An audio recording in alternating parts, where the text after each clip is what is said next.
आपने आपने उदाहरण दिया, आपने उदाहरण देके बताया कि आखिरकार राजनेताओं को अगर क्रिकेट एडमिनिस्ट्रेटर बनाया जाए तो क्या दिक्कत है। उसमें भी कई उदाहरण थे, लेकिन इस वक्त हमारे साथ गौतम कौल साहब जुड़ गए हैं। गौतम कौल साहब, मेरा सीधा सवाल, क्या गुरुनाथ मय्यप्पन मुंबई पुलिस की गिरफ्तारी के बाद अरेस्ट हो सकते हैं?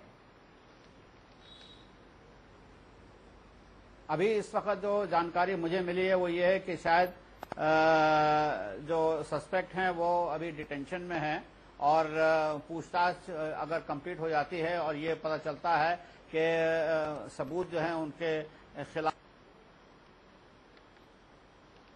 होके उनके लिए पुलिस रिमांड जो है इंटरोगेशन के लिए लिया जा सकता है। तो ये बात बॉम्बे पुलिस ही समझेगी कि क्या इस समय गिरफ्तारी की जरूरत है या उनको सिर्फ डिटेंशन रखा जाए, क्योंकि डिटेंशन में भी जो है 24 घंटे के अंदर गिरफ्तारी दिखानी पड़ती है। इसके माने ये हैं कि अगर वो बॉम्बे इस वक्त 6 बजे के बाद पहुंचे हैं तो कल सूर्यास्त तक जो है उनकी गिरफ्तारी की जा सकती है। तो कल सूर्यास्त तक उनसे पूछताछ हो सकती है। लेकिन जितना केस आपने देखा, जितना केस आपने सुना, उसको देखते हुए आपको लगता है कि इतने सबूत होंगे मुंबई पुलिस के पास कि गुरुनाथ मय्यप्पन को गिरफ्तार किया जा सके? ऐसा है कि दिल्ली में बैठकर ये कहना कि सबूत बॉम्बे पुलिस के पास अच्छे हो गए हैं, मेरे ख्याल से ये ठीक बात नहीं रहेगी। आपके कॉरेस्पॉन्डेंट और बॉम्बे पुलिस के जो प्रवक्ता हैं, ये उनके बीच में ही आप पूछें तो ज्यादा बेहतर रहेगा। बिल्कुल, उनसे भी हम जानकारी लेने की कोशिश करेंगे। ताजा जानकारी के लिए हम आपको मुंबई भी लिए चलेंगे। लेकिन इस बहस के बीच में जो बड़ा सवाल है ये है कि सास, ससुर और दामाद के इन रिश्तों ने क्रिकेट का कितना बेड़ा गर्क किया है। गौस मोहम्मद साहब, बेड़ा गर्क किया है सास, ससुर और दामाद के इन रिश्तों ने? जी देखिए, जैसा देखने में लग रहा है उसमें बेड़ा गर्क नहीं किया, बल्कि अंडरस्टिमेट करके और अच्छे से नहीं डील करके उन्होंने इसको एक ऐसी पटरी पे डाल दिया है कि जो किसी स्टेशन पे रुकती नहीं है, क्योंकि वो चलेगी नहीं। यानी क्रिकेट के जो एक भावना, एक खेल है, वो उस जगह रुक गई है। तो यहाँ एक जो शक की सुई आ गई है, उससे बहुत फर्क पड़ता है। तो यहाँ बीसीसीआई को बहुत इनिशिएटिव करके कार्रवाई करनी चाहिए, क्योंकि जांच में क्या साबित होता है क्या नहीं, लेकिन एक बार तोहमत लग जाती है तो आपको क्या जरूरत है कि एक जगह आप जिद से अड़े रहें, क्योंकि खेल से बड़े आप नहीं हैं। तो इसलिए आपको कुर्बानी देनी होगी। अगर आप साबित होते हैं कि आप बिल्कुल सच हैं तो दुनिया में आपकी वाही होगी कि आपने इससे अपना लगाव जो है, कोई लालच नहीं दिखाया। आपने खेल के लिए, आप खेल के बढ़ावा के लिए आए थे ना, तो अब बढ़ावा के लिए जरूरत है कि आप इससे कुछ दिन के लिए अलहदा हों, और जब तक जांच चलती है आपका अलग होना बहुत जरूरी है। अलग होना आपका बहुत जरूरी है। इकबाल साहब, आपको नहीं लगता कि जो हालात हो गए हैं, जिस तरह की कहानियां सामने आ रही हैं, जिस तरह से एक टेस्ट खिलाड़ी गिरफ्तार होता है, हथकड़ियों लेकर उसको ले जाया जाता है, जो एक वक्त क्रिकेट में और देश के अंदर आइकॉन होता है, अगर ऐसे हालात होते रहेंगे तो आपको नहीं लगता आप जैसे क्रिकेट के प्रशासकों से लोगों का भरोसा उठ जाएगा? इकबाल साहब। नहीं, बिल्कुल आप सही कह रहे हैं। अगर ऐसा होता रहेगा तो क्रिकेट से और क्रिकेट पर सबसे भरोसा उठ जाएगा। लेकिन अभी ऐसा इतना जल्दी ये कहना कि श्रीनिवासन जी और उनके दामाद को अरेस्ट करते हैं, तो जैसे कहा है तो उनको नैतिकता आधार पर इस्तीफा दे देना चाहिए अगर वो अरेस्ट होते हैं तो। बिल्कुल इस पर हमारी नजर बनी है। इसीलिए सीधे चलते हैं अभिषेक शर्मा के पास, जो कि हमारे सहयोगी हैं, हमारे साथ मुंबई से टेलीफोन लाइन पर जुड़ रहे हैं। अभिषेक, क्या खबर है इस वक्त गुरुनाथ मय्यप्पन के बारे में?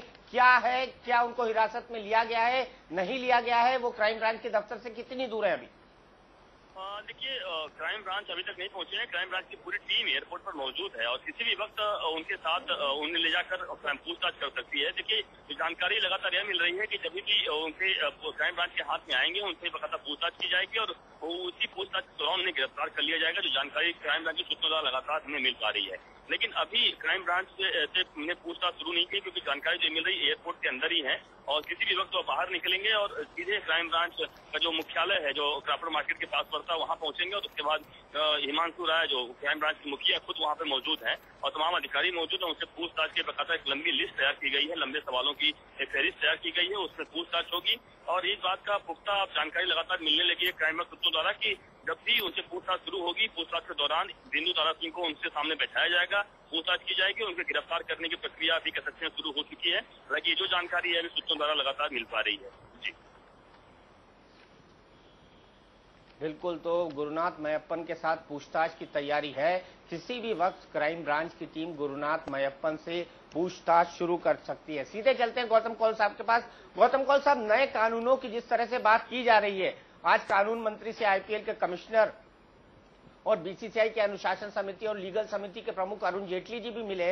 अगर जो बात कही जा रही है, जो बात बताई जा रही है, उसको देखते हुए आपको क्या लगता है, कैसा कानून बनना चाहिए? इसमें दो राय हैं। एक तो ये है कि पूरा ही नया कानून बनना चाहिए, जिसमें कि बेटिंग जो है और उसके साथ साथ जुड़े और हरकतें जो है उनके ऊपर रोशनी रखी जाए। और जो दूसरी बात यह है कि सेक्शन या धारा 420 जो है आईपीसी की, उसमें धाराओं में और उन्नति की जाए, उसमें तरह तरह के और नए जुर्म जो हैं के बारे में बताया जाए और उनकी सजाएं जो हैं वो भी दिखाई जाएं। तो ये दो राय सामने आ रही हैं और इसमें मिनिस्ट्री ऑफ लॉ जो है वो अपना दिमाग लगा रही है और सीबीआई भी सुना है कि वो भी चाह रहे हैं कि वो अपनी राय जो है इन नए कानून के बारे में बना के दें। तो मेरे ख्याल से अगले 2 हफ्ते में ये बात जो है साफ हो जाएगी कि किस तरफ जो है ऊंट जो है किस तरफ करवट लेगा। क्या ये 420 की धारा जो बढ़ाई जाएगी या नया कानून जो है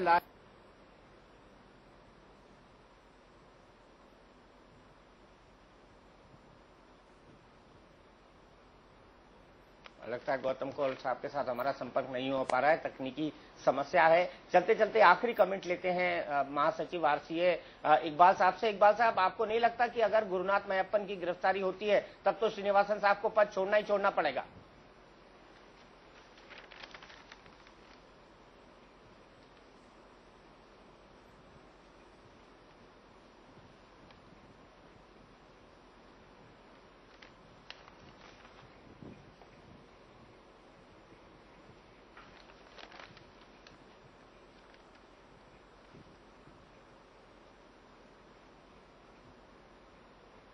लगता है इकबाल साहब से भी हमारा संपर्क छूट गया है।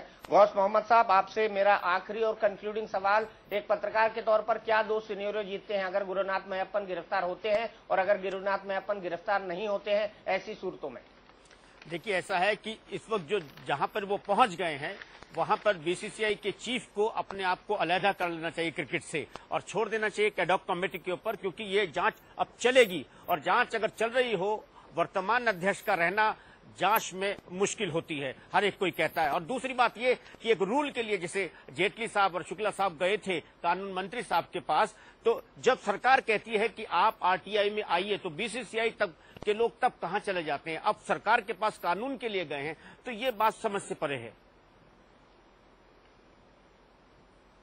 ये बात वाकई समझ से परे है। तो अब क्या परिस्थितियां बन गई हैं? अगर परिस्थितियों की तरफ नजर डालें तो कई परिस्थितियां बेहद साफ हो गई है। पहली तो ये कि अगर गुरुनाथ मय्यप्पन को गिरफ्तारी होती है तो क्रिकेट की राजनीति पूरी तरह से बदल जाएगी क्रिकेट की राजनीति, क्योंकि तब श्रीनिवासन साहब को इस्तीफा देना होगा, तब चेन्नई सुपर किंग्स का जो फाइनल मैच होगा वो सवालों के घेरे में आ जाएगा और ऐसे हालात में क्रिकेट की राजनीति में बड़े परिवर्तन आपको देखने को मिलेंगे, जिसका एक खाका हमको देखने को मिल गया कि अगर श्रीनिवासन साहब हटते हैं तो उनकी जगह अरुण जेटली, जो कि राज्यसभा में विपक्ष के नेता है, बीजेपी के वरिष्ठ नेता हैं, उनको उनकी जगह अध्यक्ष बनाया जाए और गुरुनाथ मय्यप्पन गिरफ्तार नहीं होते हैं और ऐसे हालत में पुलिस उनको छोड़ देती है तो भी क्रिकेट की राजनीति बदलेगी, क्योंकि तब शरद पवार कैंप और श्रीनिवासन कैंप की खींचतान बहुत तेज हो जाएगी, तीखी हो जाएगी। और दोनों ही सूरतों में अगर किसी का वाकई नुकसान है तो वो है भारतीय क्रिकेट का, उस क्रिकेट का जिसे देश में एक धर्म माना जाता है।